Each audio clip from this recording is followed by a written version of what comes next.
이게 책이라는 장치가 우리 생각에 혹은 생각의 방법에 미친 변화를 말씀드린 거고요. 그래서 그 내용을 정리해서 쓴 책입니다. 읽는다는 것의 의미를. 부제를 책이 생각하게 되면 우리는 무엇을 읽게 될까요? 라고 부제를 달긴 했는데 사실 이 부제는 출판사에서 한 겁니다. 제가 달았던 부제는 책은 우리의 생각을 어떻게 변화시켰을까요? 뭐 이런 식의 부제였습니다. 그리고 이쪽에 있는 것은 챕터의 3장인데 거기에 제가 정했던 제목은 우리 교육의 물질적 기초 책. 책이라는 장치를 우리가 가르치고 배우는 상황에서 가장 중요한 매체로 사용하고 있는데 그 책 그 자체가 우리에게 발생시킨 변화에 대해서는 그닥 탐구되어 있지 않거든요. 그것은 교육학뿐만이 아니라 아주 많은 영역에서 책을 중요한 매체로 다루고 있는데 그 매체의 형식 그 자체, 책이 담겨 있는 내용이 아니고요. 그 책이라는 매체 형식 그 자체가 우리한테 어떤 생각의 변화, 생각하는 방법의 변화를 발생시켰는지를 탐구의 대상으로 다루지 않고 있어서 저는 그걸 우리 생각의 물질적 기초라는 제목으로 정리를 한 겁니다. 그렇게 해서 뭐 컨테이너 효과라는 표현을 썼고요.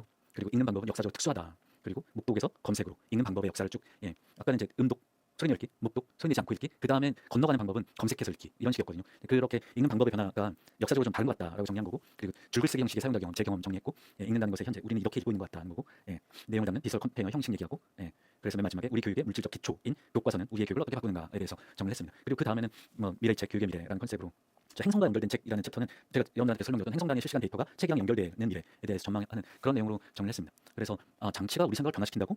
이런 아이디어에 혹시 더 궁금증이 생기시거나 관심이 가시는 분들은 이 책을 참고해 주시면 아마 첫 발자국을 디디는 데는 도움이 되지 않을까라는 생각이 듭니다. 그리고 여러분들 전공책은 약간 고유한 그 모양새가 있으니까요. 사용하는 기호의 그 유니크함도 있고, 그래서 그 전공책들도 여러분들이 한번 보시면서 이런 기호들은 우리의 생각에 어떤 변화를 만들었을까? 뭐 이런 생각을 하시면서, 그리고 그러니까 미술 혹은 음악, 예술 하시는 분들은 이렇게 생각하시면서 방금 그림 얘기한 것 같은데 음악은 우리 생각에 어떤 영향을 미쳤을까? 이런 생각들도 좀 해보셨으면 좋겠습니다. 음악은 관련된 책이 있었습니다. 음악이 우리의 생각에 어떤 변화, 영향을 주는가에 대해서는 책 제목이 갑자기 떠오르진 않는데요. 궁금하신 분 있으면 따로 연락 주십시오. 그렇게 해서 책이었습니다. 다른 사람 몇 가지 더 말씀드리겠습니다. 여러분들한테 너무 익숙한 교실 목도죠. 제 질문은 장치가 우리의 생각 혹은 생각하는 방법에 미치는 영향의 사례로 저 교실에 있는 작은 창문이 한때는 저의 그 연구 주제였습니다. 지금도 물론 연구 주제이고요. 작은 창문이 있는 교실에서의 생활은 우리의 생각을, 우리가 생각하는 방법을 어떻게 변화시켰을까요?입니다. 작은 창문, 저 출입문의 창문이 작게 만들어져 있는 이유, 뭐 이유는 그 예측이 가능하지 않습니까? 바깥쪽에서 몰래 들여다보는 거죠. 안쪽에서는 바깥쪽에서 누가 보는지 모르는 상태로 몰래 들여다볼 수 있게 하기 위해서 작은 창문을 만든 게 아닐까 싶습니다. 큰 창문을 만들거나 그러지 않고 작은 창문을 만든 이유는 그런 것 같다인 거죠. 바깥쪽에서 보는 사람 입장에서는 관리, 안쪽 세계의 평화를 관리하기 위해서 그런 저런 창문을 뒀다, 그리고 창문이 필요하다라고 판단하겠지만, 안쪽에서 생활을 해왔던 우리 여러분과 저에 대해 생각해 보면 저런 작은 창문이 있는 교실 안쪽에서 생활할 때 우리 생각이 어떻게 변했을까요? 예상해 볼 수 있는 변화는 언제 어디서든지 어느 순간이든지 누군가가 우리를 들여다볼 수 있다. 그런데 우리는 그걸 모를 수 있다는 겁니다. 그 상태를 내면화하는 겁니다. 그러니까 우리가 뭔가를 하고 있는데 언제든지 우리가 무엇을 하고 있는지가 바깥의 시선에 노출될 가능성이 있는데, 노출되었다 치더라도 우리는 현재 노출되고 있는지 모를 수 있다는 겁니다. 이 상태는 굉장히 독특한 상태이거든요. 이걸 이제 이런 것을 파놉티콘이라고 부른 그 학자가 있는데, 파놉티콘은 이제 그 근대를 넘어오면서 그러니까 멋진 그 감옥 시스템을 설계를 할 때 어떤 학자가 제안한 감옥의 형태입니다. 그러니까 그 범죄자가 계속 늘어날 거라는 가정하에, 그렇다고 감옥을 계속 지을 수는 없고 관리자를, 그 감시자를 계속 고용해서 관리자를, 그 감옥에 들어오는 수감자가 늘어나는 만큼 감시하는 사람을 같이 늘릴 수는 없지 않습니까? 그럼 비용이 계속 들 테니까요. 그래서 그 학자가 그러지 않아도 되는 감옥 시스템을 설계를 했습니다. 기본적인 구조는 그러니까 원형 탑이라고 생각하십시오. 가운데 뾰족한 뭐가 있다고 생각하십시오. 감시자는 이 가운데 뾰족한 탑이 있고, 감옥은 원형으로 둘러져 있는 상태로 그 감옥의 출입문이 이렇게 안쪽으로 배치되어 있는 겁니다. 그리고 감시탑 위에 강한 조명이 있는 겁니다. 그래서 조명이 그 감옥 그러니까 개별 감방을 향해서 강한 빛을 쏘게 되면 감방에 있는 사람은, 수감자는 자기를 감시하고 있는지 모릅니다. 강한 조명이 쏘여지고 그곳에 한 사람이 있다고 가정하면 이 사람이 현재 어디를 보고 있는지 수감자는 모르게 됩니다. 그러니까 수감자는 언제든 자신이 노출될 수 있다라는 것을 내면화하게 되고, 그러면 스스로 자신의 생활, 행동을 통제하게 될 거다라는 그런 형태의 미래 감옥 시스템을 설계하고 제안하고 거기에 이름을 붙였습니다. 파놉티콘이라고. 교실을 파놉티콘이라고 부르는 것은 굉장히 위험한 설정입니다만 비슷한 효과를 만든 게 아닐까라는 의심을 하게 됐었습니다. 그래서 이 질문을 교실 이후부터 하게 됐습니다. 작은 창문이 있는 교실에서의 생활은 우리의 생각을, 우리가 생각하는 방법을 어떻게 변화시켰을까요? 교실의 작은 창문은 좀 바뀌어야 하지 않을까요? 큰 창문으로 하거나 통유리창으로 하거나 안에서 들여다보는 것도 그냥 자연스럽게 알게 되고, 내가 들여다본다는 걸 그들이 알게 하고 그들도 누군가가 본다는 걸 알게 하는 그렇게 투명한 상태를 만드는 게 더 적절한 방법 아닐까요? 이런 생각을 하게 됐습니다. 여튼 장치가 우리의 생각을 변화시킨 예가 되지 않을까라는 생각입니다. 또 다른 사례입니다. 책상입니다. 책상은 우리가 생각하는 방법을 어떻게 변화시켰을까요? 저것은 페이스북의 창업자가 소개한, 페이스북 창업자 본인이 다녔던 어느 고등학교에 모든 교실에 놓여 있다는 어떤 테이블입니다. 그 고등학교는 유명한 사립학교이자 우리나라 기준으로 영재학교이자 과학고등학교이자 이런 유명한 학교라고 합니다. 한 100년 전쯤에 그 학교를 향해서 어떤 돈을 많이 번 어떤 분이 가르치고 배우는 현상을 혁신할 수 있는 아이디어를 자기한테 주고, 자기가 그게 납득이 되면 그 혁신의 방법을 실현시키기 위해서 필요한 비용들을 자기가 다 되겠다라고 제안을 했답니다. 그래서 그 학교에서 제안했던 여러 가지 아이디어들이 있었겠죠. 그 중에 선택한 방법이 저 테이블입니다. 원형으로 원탁으로 만들어진 저 테이블을 교실에 넣어서 저기에서 수업을 하겠다. 그러면 어떠한 변화를 기대할 수 있다라고 제안을 했고 이분이 오케이. 그리고 다 교실에 들어가는 비용을 냈답니다. 그 사람 이름이 하크니스, 저 테이블 이름은 하크니스 테이블. 네, 하크니스 테이블이라는 이름으로 검색을 좀 해보시면 기사들이 좀 뜹니다. 우리나라에서도 몇 차례 EBS에서도 특집을 한번 다뤘던 것으로 알고 있고요. 저것은 그 페이스북의 창업자가 다녔던 그 고등학교에서 그 한 10년 전쯤에 신축한 과학동의 실험실입니다. 홈페이지에 올라있던 사진을 제가 인용한 겁니다. 일반 교실에 들어가는 것은 뭐 납득할 수도 있겠다. 참 좋겠네. 선생님도 저 테이블에 같이 앉아 수업을 한답니다. 과학실에도 들어갔던 거죠.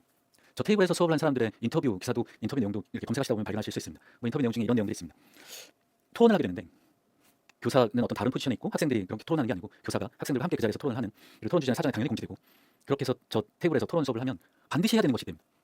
토론 주제를 사전에 공부해 오지 않으면, 그래서 자기 입장을 정해서 오지 않으면 저 토론 테이블에서, 하크니스 테이블에서 한마디도 말할 수 없게 된다. 그렇게 한마디도 말을 못하는 상황이 한 번, 두 번 반복되고 나면 그냥 버티지 않는 한, 나 이 수업 나 별로 집중 안 할래라고 버티지 않는 한, 굉장한 에너지를 써서 버티지 않는 한 반드시 사전에 토론 주제에 대해서 사전에 공부하고 자기 입장 정하고 그렇게 갈 수밖에 없다. 선생님과 동등한 위치에서 토론하게 되는 경험을 하게 된다.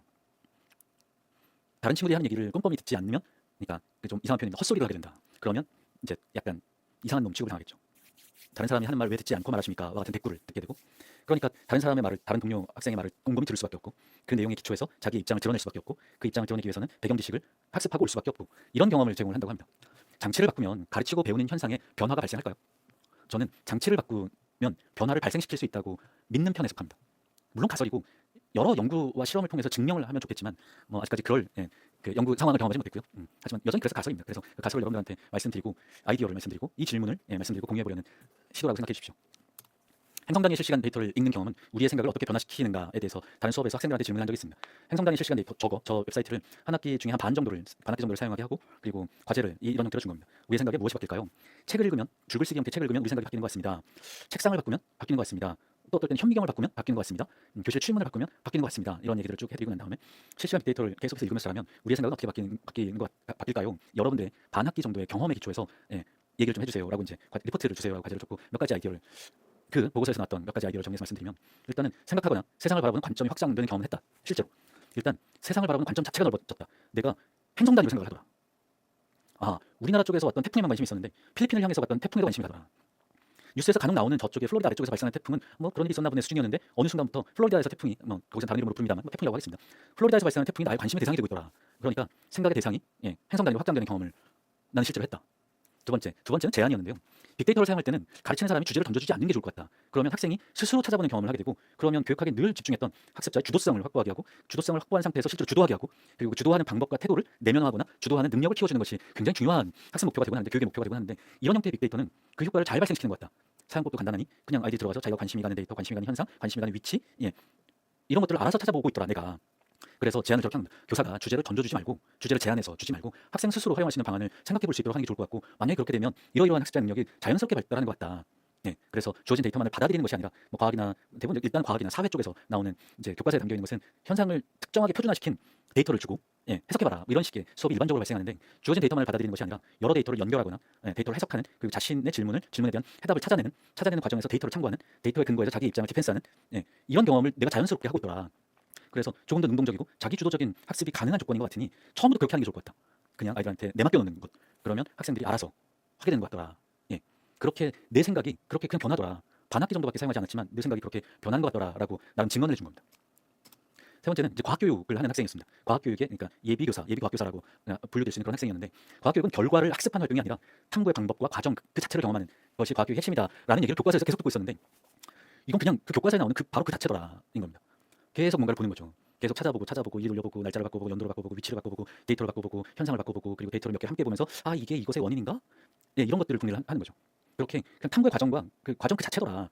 이런 것들을 학생한테 그런 생각의 변화 혹은 경험을 제공할 수 있겠더라라는 이야기를 들렸습니다. 그리고 저 빨간 글씨로 밑줄 그어놓은 것은, 지식이란 절대적인 것이 아니며 시시각각 변화하는 것이다라고 배웠던 교과서적인 그 지식의 실제더라. 이게 오늘 다르고 내일 다르고, 작년이 달랐고 재작년이 달랐고, 똑같은 태풍인데 해마다 다른 궤적을 타고 태풍이 발생해서 이동하고, 발생하는 위치도 점점 북쪽으로 올라오는 것 같고, 곡선도 조금 바뀌는 것 같고, 더 빨리 발생하고, 뭐 약간 늦봄에는 이미 태풍이 발생을 하고 있고, 이런 식으로 지식은 절대적으로 변화하지 않고 조건에 따라서, 상황에 따라서 변화하는 것이 아니라 시시각각 변화하는 것이다. 맞네 라는 것들을 그러니까 확인하고, 그런 것들을 경험할 수 있고, 그렇게 생각을 하게 할 수 있는 그런 변화를 내가 실제로 경험했다라고 증언해 준 겁니다. 네 번째는 시공간의 한계를 넘는 데이터의 모집단 전체를 사고의 대상으로 하는 경험을 하는 것 같다라고 했습니다. 그러니까 교과서에 담긴 데이터들은 그게 그림이건 혹은 숫자로 떨어지는 데이터이건 간에 아주 많은 현상들의 그 다양한 조건들과 현상의 결과물들을 표준화시켜버린 그렇게 요약된 버전으로 우리가 학습을 하곤 하는데 그러면 이제 그게 전체 데이터도 아니고 샘플 데이터이거나 아니면 데이터들을 표준화시켜버린 어떤 원형 같은 것으로 현상을 경험하게 하는 것 같은데 이것은 아무래도 이게 모집단 전체니까 그 탐구 대상으로 하는 이게 최초의 경험인 것 같더라 나한테는. 사실 모집단 전체를 경험하는 것은 정말 어렵거든요. 사실 이것도 모집단 전체일 리는 없지만 샘플링되어서 교과서에 새겨져 버리는 그런 데이터보다는 확연히 다른 크기의 데이터니까요. 그러면서 그 모집단 전체에 접근하는 것 같아서 시공간을 초월한 융합적인 사고 능력, 작년엔 어땠고 올해는 어땠고 우리나라는 어땠고 일본은 어떻고 필리핀은 어떻고 동남아시아는 어떻고 그리고 플로리다는 어떻고 계절별로 시간축에 따라서 이런 식으로 시공간을 넘나들면서 융복합적인 사고를 하더라 자기가.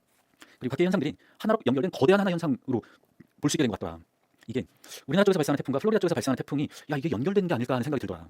우리 쪽에서 발생한 태풍과 필리핀으로 지나가 버린 태풍, 필리핀을 지나서 그 베트남까지 가버린 그 태풍이 이게 연결되어 있는 게 아닐까라는 생각이 들더라. 해수면의 온도가 변하면 태풍이 발생하는 위치도 변하고 뭐 그런 것들 교과서에서도 본 것 같은데 실제로 확인해 보니까 실제로 그런 것 같더라. 그렇게 해서 각계의 현상들이 하나로 연결된 거대한 하나의 시스템의 개별적인 현상인 것 같더라. 이런 경험을 했다는 겁니다. 그리고 케이스 하나하나를 모두 자신의 실생활과 접목하려는 시도 또 자연스럽게 발생을 하더라. 뉴스를 뒤져보다가 작년에 어떤 태풍이 어디에 도착했다는 뉴스를 확인한 다음에 실제로 이 사이트에 와서 그곳에 그 시간에 그 지역에 가보니 거기에 딱 태풍의 그림이 있더라. 자신의 삶과 연결시키는 경험은 반드시 해야 되는 경험이지만 또 그렇게 쉬운 경험은 아니거든요. 이게 지금까지 제가 경험하고 발견하고 공유받았던 그 증언들의 한 예입니다. 그 증언은 실시간 빅데이터 그리고 사례로는 행성단위에서 발생하는 실시간 빅데이터를 읽으면서 자라면 아마도 이렇게 생각의 변화가 발생할 것 같더라라는 가설이죠. 혹은 각각 개인의 경험이고요. 이 부분들에 대해서 동의가 됩니다. 저는 여러분들 전공에서 혹은 여러분들 생활세계에서 발생하는 빅데이터를 읽으면서 자라게 되면 여러분들과 혹은 저와 여러분들 다음 세대들에게서 어떤 변화, 어떤 생각의 변화, 생각하는 방법의 변화가 발생할지에 대해서는 궁리를 해보셨으면 좋겠습니다. 이제 또 다른 사례입니다. 교실에서 실시간 데이터, 이건 뭐 말씀드렸던 그 교실에서 이산화탄소 데이터입니다. 이 데이터가 가지는 교육적인 의미, 가치에 대해서 그 학생들이랑 한번 토론해 본 적이 있습니다. 그 토론을 하고 난 다음에 제가 정리를 좀 해본 건데요. 교실에서 실시간 빅데이터를 읽으면서 자라면 우리 생각과 생각의 방법은 어떻게 변할까요? 입니다. 첫 번째, 복잡하다. 빅데이터의 기본적인 특성은 복잡하다는 겁니다. 그리고 이 복잡하다는 것의 이 특성의 빅데이터의 특성은 저런 진술을 가능하게 했던 것 같습니다. 첫 줄입니다. 선생님은 알고 있고 우리는 모르는 게 아니다. 우리 모두 처음 본다. 선생님도 처음 봤고 여러분들도 처음 봤고 인 거죠. 학생들 기준에서 보면 나만 처음 본 게 아닌 거예요. 우리만 처음 본 게 아니고 선생님도 처음 본 거예요. 그럼 어떻게 될까요? 의지만 있다면 스스로 주도하는 태도는 자연스럽게 발생할 겁니다. 선생님도 모른다는데, 선생님도 처음 봤다는데 그렇게 자연스럽게 학습자로부터 주도성 같은 상황을 주도하려는 태도를 발생시켰던 것 같습니다. 그리고 우리는 지금 전체를 보고 있다는 경험, 데이터들을 풀셋으로 보는 거죠. 일주일짜리, 한 달짜리, 한 학기짜리의 이산화탄소 농도 데이터의 그래프를 보는 거죠. 직관적 해석 가능성은 그래프 패턴 때문인데요. 그러니까 뭐 아까 방금 전에 했던 행성단위 빅데이터 같은 경우도 그렇고 이런 그래프 차트이기도 하고요. 이 그래프 차트는 일단 심플하기 때문에 초등학교 저학년 학생들도 오르고 내리고 오르고 이런 것들은 그냥 볼 수 있으니까. 그래서 뭔가를 사전에 먼저 배워야 할 수 있는 건 아닌 것 같다. 잘 정리해서 시켜줄 수 있다면 그러면 모르는 상태에서도 보고 현상으로 들어갈 수 있는 일이 가능한 것 같더라. 그리고 과학 선생님이 본 것을 초등학교 저학년도 처음 본다. 과학 선생님이 처음 본 것을 초등학교 저학년도 처음 본다. 이런 경험인 거죠. 앞에 말씀드린 것처럼 선생님은 알고 있고 우리는 모르고 있는 이게 아니야. 경험인 거죠. 가르치고 배우는 상황에서 만들어지는 그 어시메트릭, 그러니까 뭐라 그럴까요? 그러니까 그 균형이 맞지 않은 가장 큰 차이는 알고 있다고 가정된 자와 모르고 있다고 가정된 자의 만남이거든요. 이게 가르치고 배우는 현상의 아주 유니크한 특징입니다.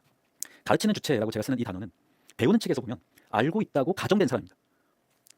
가르치는 측에서 배우는 측의 사람을 보면 모르고 있다라고 가정된 존재입니다.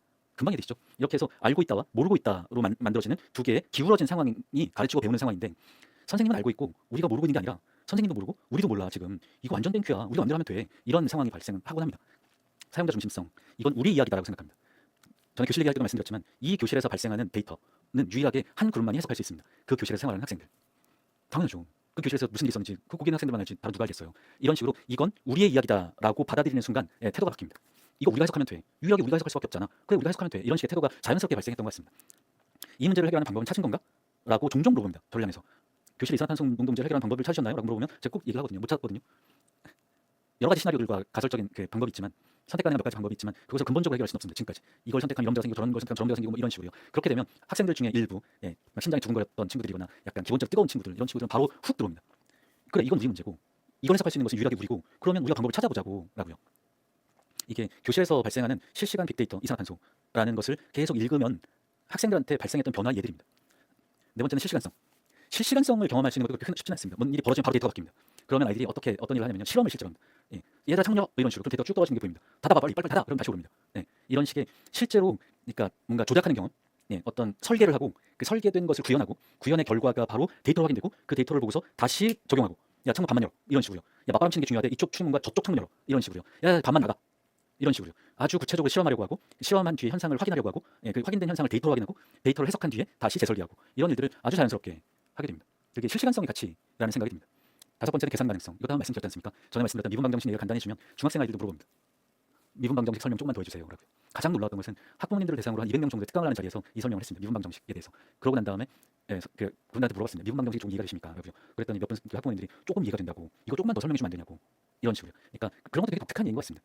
현상 속에서 자신이 경험하는 이 일상생활 속에서 발생하는 데이터를 해석하는 과정에서 미분 방정식과 같은 수학 공식이 들어왔는데 수학의 지식이 들어왔는데 그게 뭔가 납득이 되는 것 같은 겁니다. 그러면 나 수학 공부를 좀 해봐야겠다. 그거 조금만 더 설명해 주세요. 라는 식으로 자연스럽게 발생하게 되는 것도 제가 경험했던 놀라운 생각의 변화, 생각하는 방법의 변화, 혹은 뭐 생각하는 태도의 변화인 것 같습니다.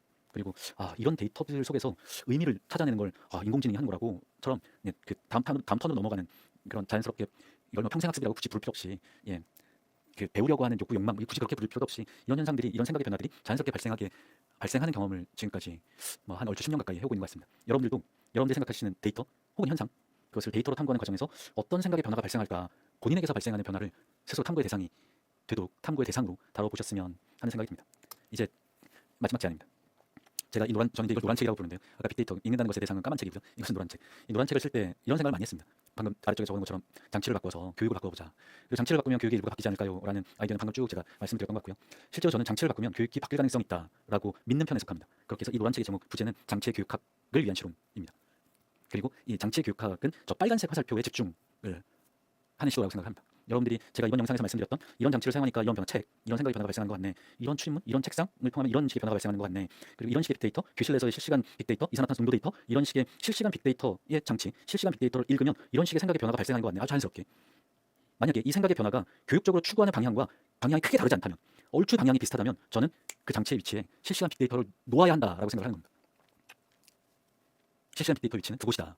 물론 다른 것도 배치할 위치가 많겠죠. 하지만 가르치고 배우는 현상, 세계를 탐구하는 도구로서 사용하는 수준을 넘어서 그 도구가 어떤 효과를 기대할 수 있다면 바로 그 위치에 놓아두는 것이, 놓으려는 시도를 하는 것이, 그 위치에 가장 적절한 장치가 무엇일지를 궁리하는 것이 교육학의 연구의 대상이 될 수 있다고 믿는 편입니다. 장치의 교육학이라는 이름은 저만 사용하는 단어이긴 한 것 같습니다만 계속 욕심을 부려서 한동안 계속 사용해보고 싶습니다.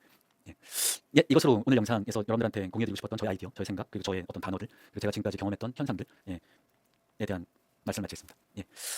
다음 영상에서 뵙겠습니다. 감사합니다.